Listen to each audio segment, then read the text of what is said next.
The year 2012 began with flames of rebellion in northern Mali. For decades, many Tuareg people felt unheard. They dreamed of their own state, a land they called Azawad.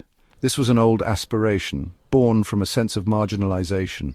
Suddenly, the fall of Gaddafi in nearby Libya changed things. Weapons became easily available. They flowed across the porous desert borders. This new firepower emboldened the Tuareg fighters. The winds of the Sahara carried not just sand but whispers of a dramatic looming conflict. The entire Sahel region watched, holding its breath.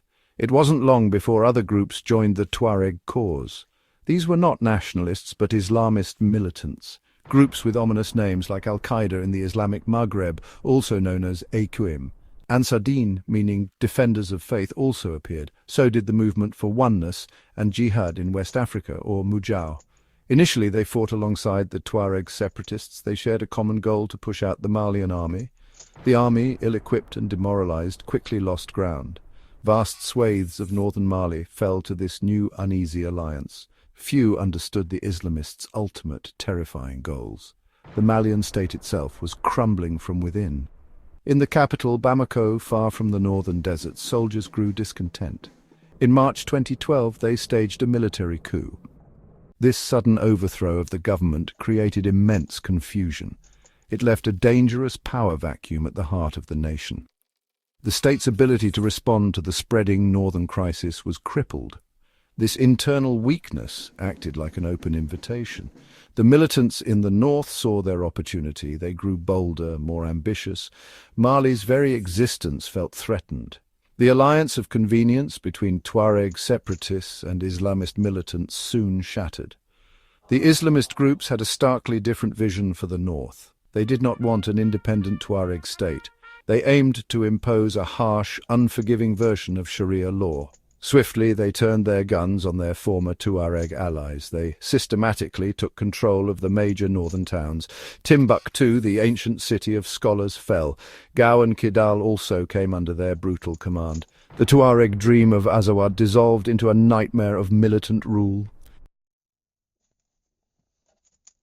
Under the iron fist of the Islamist coalition, life in northern Mali transformed. It became a place of fear and oppression. The militants imposed their strict interpretation of Islamic law. Music, a vibrant part of Malian culture, was banned. Women were forced to wear veils covering themselves from head to toe.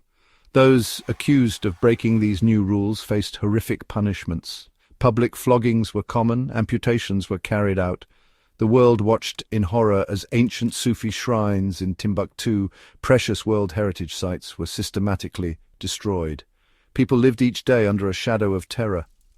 Konna, a seemingly modest town, suddenly found itself on the front line. Its strategic location was undeniable. Konna was the last significant government-held position.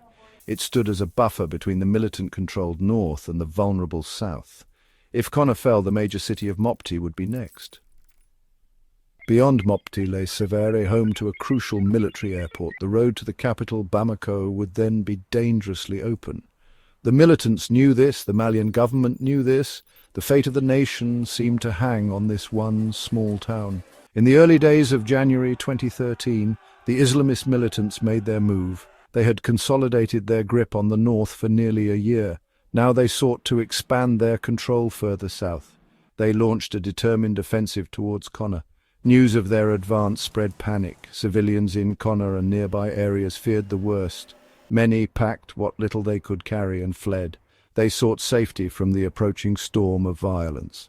The Malian army, stationed in Konna, braced for the inevitable assault. They knew they were facing a formidable and ruthless enemy. The attack on Konna, when it came, was swift and devastating. On January 10th, 2013, militant fighters surged into the town.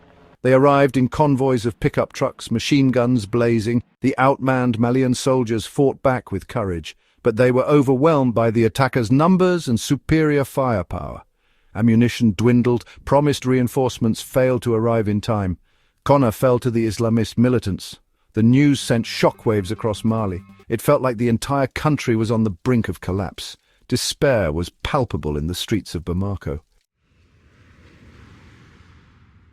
The fall of Konna triggered widespread alarm. In Bamako, the capital, residents feared the militants would soon be at their gates. The Malian government, already fragile, was in a state of emergency.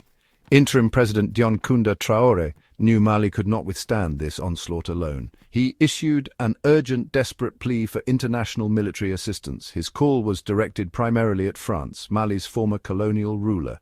He stressed that the very survival of Mali as a democratic nation was at stake. The international community watched, deeply concerned about a potential terrorist state emerging in the Sahel. France responded with remarkable speed. President François Hollande announced that French forces would intervene. The mission was codenamed Operation Serval. It was launched on January 11, 2013, merely a day after Konna had fallen to the militants.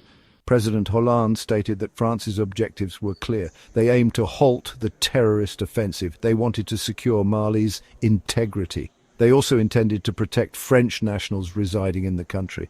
This swift decision to intervene caught the militant groups by surprise. It dramatically altered the course of the conflict. The initial French military actions were decisive. French Air Force fighter jets immediately began conducting airstrikes. They targeted militant convoys, command posts and supply depots. These aerial attacks were crucial in stopping the militants' southward advance beyond Konna. Simultaneously, French special forces were deployed on the ground. They provided vital intelligence. They worked alongside the beleaguered Malian army units. The speed, precision and intensity of the French intervention were a game-changer. It provided a much-needed reprieve for the Malian forces and instilled a sense of hope. The battle to liberate Konna itself was hard-fought. French soldiers, backed by air power, joined Malian troops in a counter-offensive. They faced stiff resistance from the entrenched Islamist fighters. The militants were determined to hold their ground.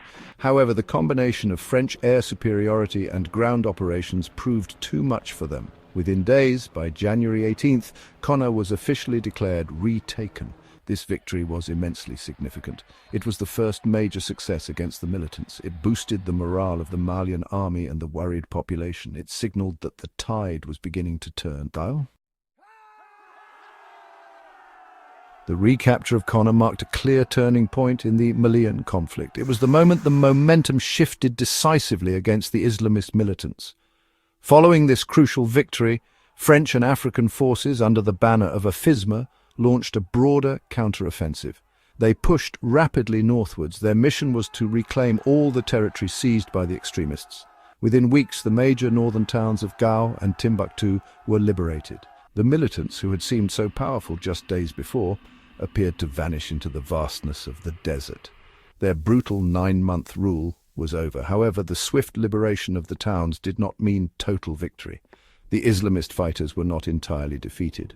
Many had strategically retreated. They dispersed into the remote, inaccessible areas of the Sahara Desert and the rugged Adrar des Ifagas mountains. There they regrouped and adapted their tactics. They transitioned from conventional warfare to an asymmetric insurgency. They began using improvised explosive devices known as IEDs. They launched hit-and-run attacks against Malian forces, UN peacekeepers, who later formed MINUSMA, and civilian targets. The threat transformed, becoming more insidious and persistent. The conflict, especially the intense period of occupation and the battle for Konna, left deep scars. The human cost was immense. Countless lives were lost, soldiers, militants, and many innocent civilians caught in the crossfire. Entire communities were uprooted, their social fabric torn. People were forced to become refugees in their own country or in neighboring nations. The deliberate destruction of cultural heritage sites, particularly in Timbuktu, was a profound loss for Mali and for the world. The memories of brutality and fear still haunt the survivors. They yearn for true peace and a chance to rebuild their lives. Today, in May 2025, more than 12 years after the Battle of Konna, the shadow of insurgency still hangs over Mali. The security situation, especially in the northern and central regions, remains precarious. Extremist groups continue to operate. They launch attacks, exploit local grievances, and challenge state authority. International efforts, including the long-standing UN peacekeeping mission, have faced enormous challenges. Konna was undoubtedly a critical battle. It stopped a dangerous militant advance and saved the Malian state from potential collapse. Yet, the fight for lasting peace, stability, and development in Mali is an ongoing, arduous journey.